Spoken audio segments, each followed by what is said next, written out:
Bismillahirrahmanirrahim. Assalamualaikum warahmatullahi wabarakatuh. Selamat pagi anak-anakku. Apa kabar hari ini? Semoga anak-anak dalam keadaan sehat walafiat. Anak-anakku, kita lanjutkan lagi untuk pembelajaran tematik muatan pelajaran matematika, tema 3, subtema 3, ya, tentang satuan waktu. Satuan waktu dalam kehidupan sehari-hari. Oke, di kehidupan sehari-hari kita pasti membutuhkan alat untuk mengetahui berapakah waktu saat ini ataupun alat untuk menghitung waktu tertentu. Di sini Bu Guru akan menjelaskan tentang macam-macam alat pengukur waktu, ya. Nah, yang pertama kita lihat ini sering anak-anak jumpai, ya. Yang mungkin sangat sering sekali anak-anak menjumpai, ya. Yang pertama ini yaitu namanya jam analog, ya. Jam analog. Nah, di sini jam analog itu ada jarum panjang, ada jarum pendek, dan juga yang selalu berputar ini adalah yang menunjukkan detiknya. Gitu, ya. Yang selanjutnya ada jam digital. Ya, ini penampakan jam digital. Dan yang ketiga ada jam pasir. Dan keempat ada stopwatch. Ya, jadi ini adalah macam-macam alat pengukur waktu. Anak-anak harus bisa mengenal masing-masing alat pengukur waktu di dalam tampilan ini, ya. Next. Nah, untuk jam analog dan jam digital banyak kita gunakan dalam kehidupan sehari-hari. Jam digital dapat menunjukkan waktu hingga kesatuan detik. Oleh karena itu, jenis ini merupakan waktu yang lebih akurat dibandingkan jam analog. Ya, jadi untuk jam digital itu lebih akurat dibanding jam analog. Yang kedua, ada jam pasir. Biasanya digunakan untuk mengukur lama waktu tertentu, misal jam atau menit. Stopwatch biasanya digunakan untuk mengukur lama waktu suatu kegiatan berlangsung. Ayo, siapa tahu yang biasa menggunakan stopwatch siapa ya kalau di lingkungan sekolah? Yap, betul sekali. Biasanya stopwatch sering dipakai oleh bapak atau ibu guru yang mengampu pelajaran olahraga. Oke, next. Jam analog. Di sini ya anak-anak bisa perhatikan. Tampilan jam analog, ya, ini ada angka mulai dari 1 sampai dengan 12. Ya. Nah, dan di dalam jam analog itu ada jarum panjang dan ada jarum pendek. Ya, lihat. Pada gambar di samping, jarum panjang kan menunjukkan angka 12. Ya. Yang menunjukkan 60 menit atau 0 menit. Setiap selang angka bernilai 5 menit. Jadi, ketika kita mau menuliskan waktu, ya, dengan melihat jam analog, anak-anak bisa memperhatikan seperti ini ya. Jika jarum panjang itu tepat di angka 12, ya, penulisan jam, kita lihat saja angka yang ditunjuk pada jarum pendek. Ketika jarum panjang itu menunjukkan angka 12, berarti jam tersebut menunjukkan waktu pas, ya. Jadi pukulnya itu tidak lebih, ya, tidak ada kelebihan menit begitu ya. Nah, lihat, jarum panjangnya di angka 12 dan jarum pendeknya di angka 10, ya. jika kita diminta untuk menuliskan waktu ini adalah pukul 10. Ya, 10 itu bisa ditulis dengan 10.00.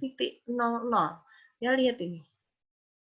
Ya, jadi jarum menunjukkan waktu saat ini. Ya. Next. Lihat di sini.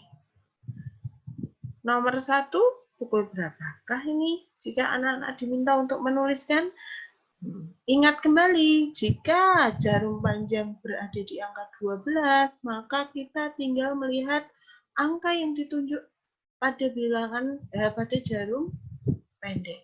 Ya, angka 7. Berarti ya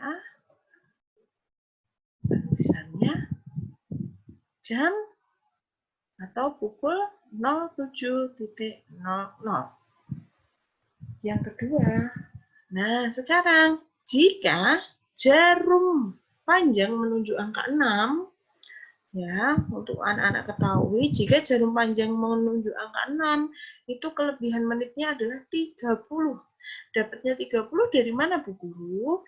Nah, seperti yang tadi sudah Bu Guru jelaskan, setiap satu langkah, ya, kita menghitungnya dari angka 12 ya anak-anak. Satu langkah itu nilainya adalah 5 menit. Sekarang kita lihat, yuk kita hitung ya, untuk membuktikan kalau di angka 6 itu lebihnya adalah 30 menit. Lihat, dari angka 12 kita berjalan ke angka 6. Satu langkahnya adalah 5 menit. Oke, mulai dari 1. Sini 5 menit. Ditambah 5, 10 menit. Ditambah 5, 15 menit. Ditambah 5, 20 menit. Ditambah 5 lagi 25 menit. Ditambah 5 lagi 30 menit. Nah, jika jarum panjang, anak-anak langsung ingat-ingat saja, oh, kalau jarum panjang di angka 6, berarti penulisan jamnya itu lebihnya adalah 30 menit. Sekarang kita tinggal menentukan jarum pendeknya, angka depannya.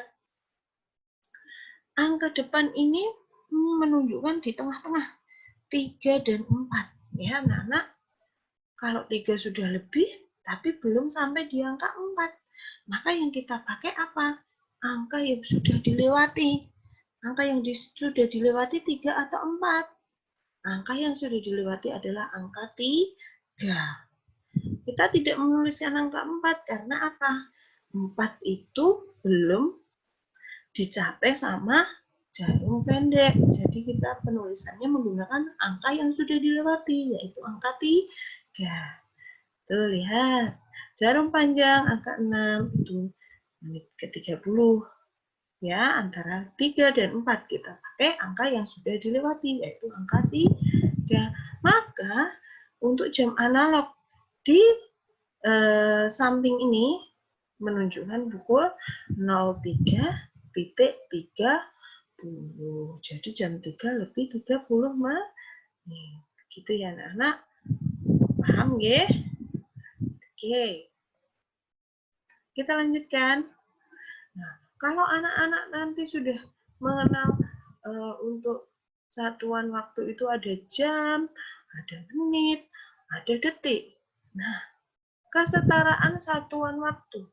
Ya, jadi satuan waktu yang kita pelajari adalah perubahan satuan jam, satuan menit, dan satuan detik. Nah, di sini ada hubungannya ya anak-anak dari jam, menit, dan detik. Nah, ya, ini untuk anak-anak ketahui dulu. Ya. Jika 1 jam itu adalah 60 menit. 1 menit itu sama dengan 60 detik.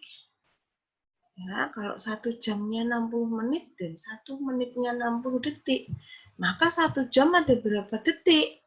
Ya, maka tinggal dikalikan 60 kali 60, yaitu 3.600 detik. Ini kesetaraan waktu yang perlu anak-anak tahu, ya. Oke, sampai di sini dulu. Silakan anak-anak pelajari lagi dan pahami lagi untuk kesetaraan satuan waktu, bermacam-macam alat ukur waktu, ya, yang sudah Bu Guru jelaskan hari ini dipelajari lagi nanti, ya, karena di sini anak-anak sudah mengetahui kesetaraannya. Nanti minggu depan, ya, kita akan melanjutkan untuk kesetaraan satuan waktu dalam aplikasi soal, ya. Jadi anak-anak silahkan pelajari supaya lebih paham dan anak-anak minggu depan bisa mengikuti pelajaran dengan baik, ya, karena sudah memahami perubahan satuan waktu, ya. Selalu semangat anak-anakku, jaga kesehatan, jangan lupa berolahraga, ya. Terima kasih, Bu Guru cukupkan. Wassalamualaikum warahmatullahi wabarakatuh.